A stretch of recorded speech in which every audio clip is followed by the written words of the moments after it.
Non seulement il me vire pas ce mec, Mais mais il m'envoie en Australie. J'ai adoré l'Australie quand j'étais avec Dorian. Allez, fonce. Et il me fait, par contre, tu vas partir d'ici 15 jours, tu vas voir Terry Q. Je sais qui ce mec. Et il me fait, c'est notre nouveau directeur international de vente, ex-force spéciale sud-africain, qui avait vécu en Nouvelle-Zélande et qui avait établi des process de vente pour les outils chirurgicaux, donc les démarches aux chirurgiens, machin, etc., qui était rentré dans le monde du fitness. Et tout ce qu'il avait fait en Australie avait explosé. Fitness First en Australie, c'était des clubs qui bondaient à max, c'était incroyable et c'était dû en fait tout ce que ce gars-là a pu mettre en place en termes de technique de vente, de stratégie, de discours, comment tu as intégré tes nouveaux membres. Donc c'est des choses qui m'intéressaient. Toute la vie de ton membre, your member journey. Member Journey. Tout à fait. Il avait mis The Member Journey en place en Australie. Ok, cool. Donc je vais aller voir là. Moi je pensais que j'allais retourner, j'allais prendre quelques notes. Il fait par contre, il y a 2 bouquins que tu vas acheter et tu dois lire. Stabilote tes questions, etc. Et vous aurez des discussions sur les 2 bouquins. Mais il dit que si tu n'as pas lu les 2 bouquins, ne prends pas le billet d'avion. Et il y a un script de vente que tu dois apprendre par cœur. Et j'ai dit, il va me l'envoyer par email.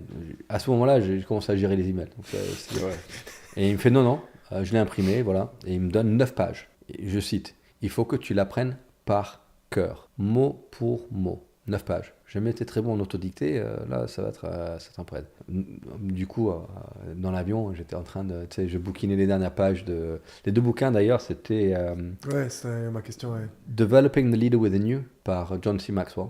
Ah oui, ok, ouais. Et The One Minute Manager, sur comment donner du feedback. C'était les 2 bouquins. One Minute Manager, c'était très court. Developing the Leader Within You, c'était un peu plus épais. Donc, je les ai lus, je les ai étudiés. D'ailleurs, ces 2 bouquins que j'ai intégrés dans... J'ai une liste de 16 livres qui sont fondamentaux pour moi, quelqu'un qui va dans ce domaine-là. Et ces 2 bouquins en font partie.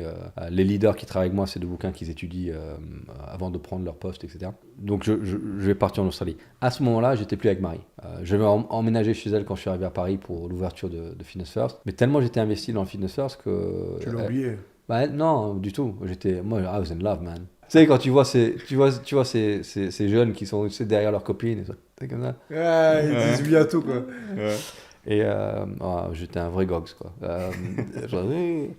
Je rentre de Brest, on avait ouvert un club à Brest et on avait fait l'ouverture et je rentre un dimanche soir en voiture de Brest. Mon patron à l'époque, Michel Paradin, Michel, si c'était là, bonjour, mais t'étais quand même sacrément radin. Pour faire le tour de France, pour visiter tous ces clubs qu'on ouvrait, il m'avait acheté un Clio de fonction bleu, 2 portes, et j'avais le droit d'aller sur les clubs qu'en Clio. J'avais pas le droit de prendre des billets de train ni avion parce que ça coûtait trop cher et tout. Donc je faisais Paris-Brest, Paris-Annemasse, Paris-Pau, Paris-Bordeaux. Annemasse, c'est la fin du monde, c'est à côté de Genève. Parfois, je faisais Paris-Annemasse, Annemasse-Bordeaux, Bordeaux-Pau, Pau-Brest, machin.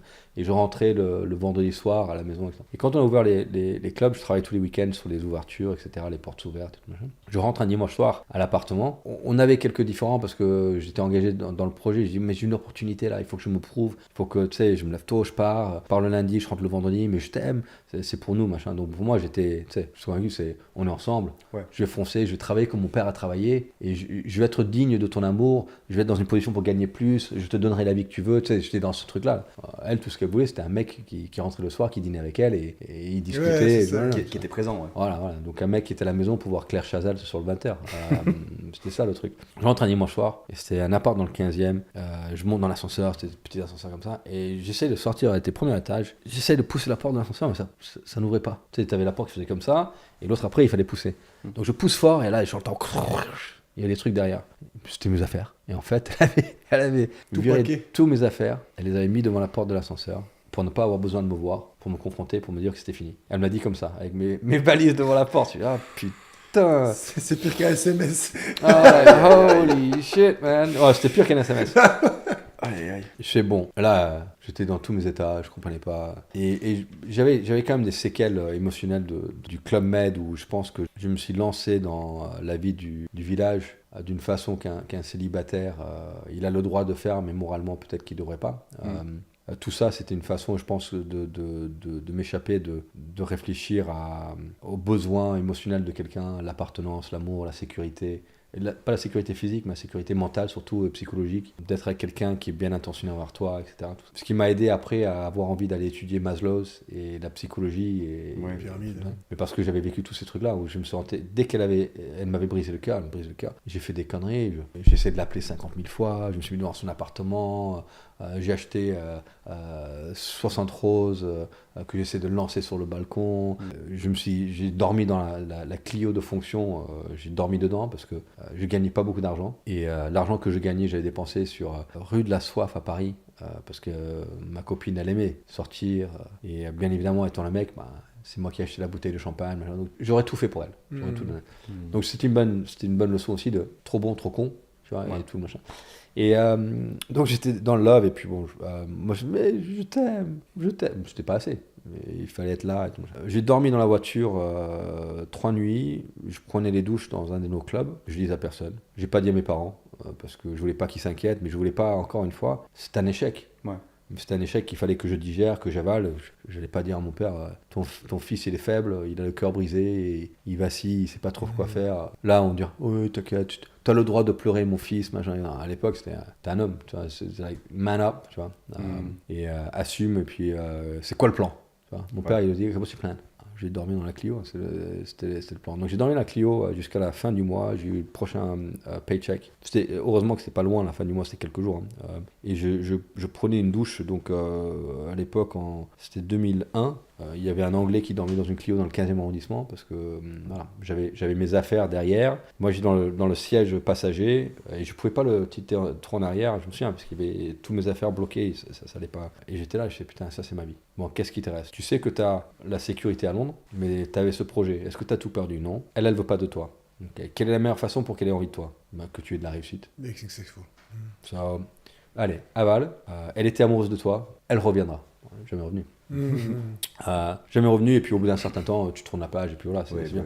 Je l'ai croisé à Paris. J'avais demandé si t'as des nouvelles. Je l'ai croisé à Paris il y a environ 2 ans. Non, plus que ça, parce que j'avais la Dodge, donc j'étais en Dodge Ram à Paris, et on est à côté des Tuileries, et je conduis et je vois le dos, et honnêtement c'était les cheveux, même silhouette, mais 20 ans plus tard. Ouais. 20 ans plus tard, même plus, 21, 22 ans plus tard. Et donc j'arrête la voiture, j'avais des mecs, j'avais Julian Fester, Élie Margerin, David Nouvel était dans la voiture avec moi. J'arrête la voiture, je dis les gars, désolé, qu'est-ce qui se passe? Ils pensaient qu'il y avait un plat, je descends la voiture, je fais le tour, et elle marche comme ça, et elle voit ce mec qui est juste rangé sa voiture sur... je la regarde, et elle s'arrête, et elle me regarde. Elle fait un truc, c'est un style incroyable, tu vois. Et je la regarde, je souris, et on marche l'un vers l'autre, et je lui fais la bise, et je fais Marie, je suis tellement content de te voir. Est-ce que tout va bien? Elle me fait, et toi, et machin. Et on a discuté, les garçons dans la voiture, ils devaient ils comprenaient rien. Qu'est-ce qu'ils branlent là? Et donc elle a des enfants qui vont à l'école dans le 1er arrondissement. Elle est toujours dans la mode. Elle travaille dans la mode chez Chloé, donc la maison de couture Chloé. Donc elle était dans la mode. Donc tous ses amis étaient dans la mode, machin. Et moi j'étais le mec qui était sorti du Club Med, qui je sais pas, maîtrise de droit qu'il avait jamais utilisé, machin, l'anglais, le roast beef, machin. Etc. Donc ça n'allait jamais marcher, mais j'étais trop jeune pour comprendre que c'était des univers très différents.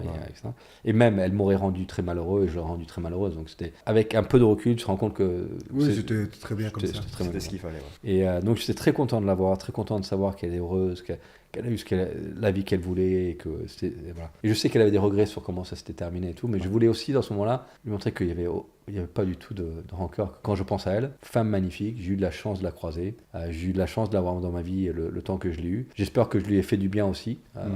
Voilà, c'est tout.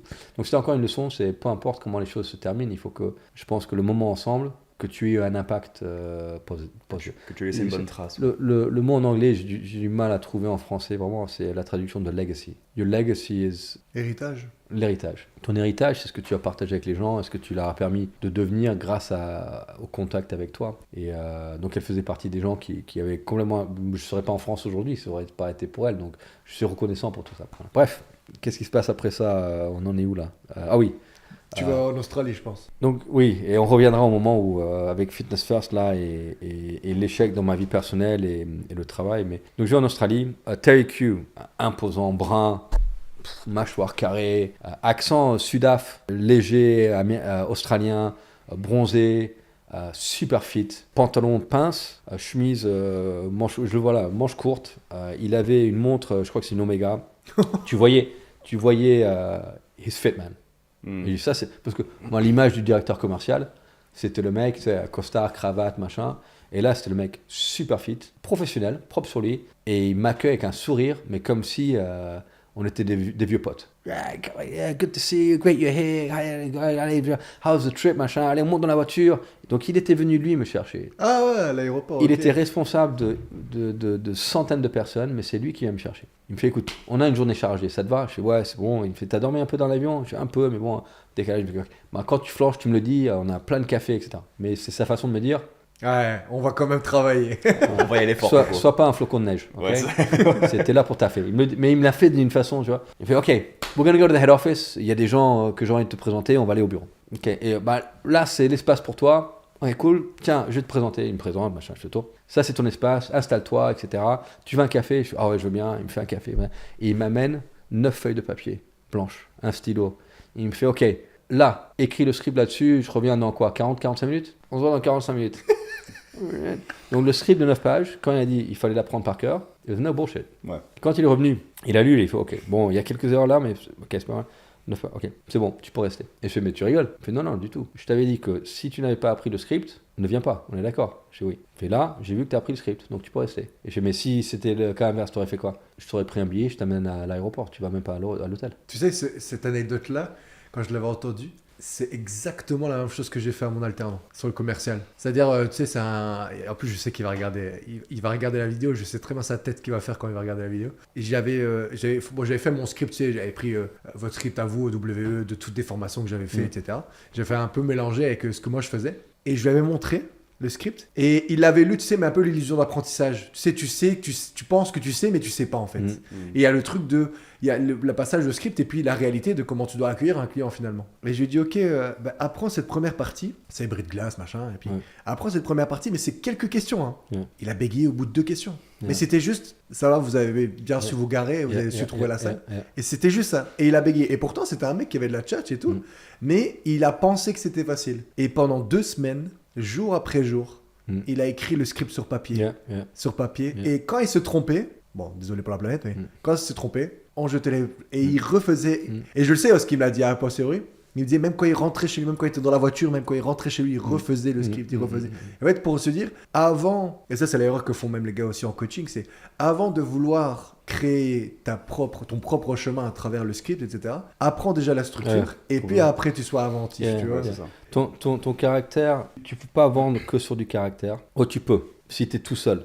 Mais il te faut un fil conducteur par-dessus lequel tu imposes le caractère. Et tu as complètement raison. Cette leçon de vie que j'ai eue, qu'il y a des non négociables. Et non négociables, c'est non négociable. Tu reviens même pas dessus. On n'aura jamais la discussion sur le fait que est-ce que tu connais ton script ou pas. C'est comme par exemple quelqu'un qui veut venir travailler dans nos box. Bah ok, bon, on est ouvert 7 jours sur 7 et on ouvre tôt le matin et on ferme à 22h. Donc si tu veux venir travailler chez nous, c'est qu'on n'aura jamais la discussion sur ah, j'ai pas envie de faire de fermeture ou j'ai pas envie de travailler un week-end sur 4. C'est non négociable. C'est la nature de notre métier. Et je dis ça parce qu'on a eu le cas où on a perdu quelqu'un d'excellent qui était avec nous pendant 10 ans. On l'a perdu, non, et il a décidé de partir. Parce qu'il est à un moment de sa vie où il a envie d'être à la maison à 18h, il a un petit-fils, machin, etc. Mais si on commence à fléchir pour lui, c'est injuste pour les autres qui doivent compenser que lui, il ne fait plus les soirées, ou il ne fait plus les week-ends, etc. Et donc, il y a des non négociables qui font en sorte qu'il faut que ça reste non négociable. Dès que ça commence à avoir des discussions dessus, c'est fini. Et donc, tu as raison. Et le script s'en fait partie. Et quand il m'avait cette leçon-là, je me suis dit, oh shit, il déconne pas. Je dis, mais putain, il est hard ce mec. Moi, j'avais l'impression qu'il était... Mais en fait, non. Il est exigeant, mais qu'est-ce qu'il est humain. Et moi j'avais toujours cru que tu avais soit le mec super gentil, super cool, et c'était la fête derrière, les gens ils faisaient n'importe quoi, ou tu avais le mec militaire sévère, et tout le monde était garde à vue, l'ambiance un peu moins bonne, mais putain les choses se faisaient. Et en fait, il était... À la médiété entre les deux, quoi. C'était le manager minute. Il savait driver du respect sans être militaire en fait. C'était quand tu dis le manager minute, c'est ça, c'est... t'as soit le...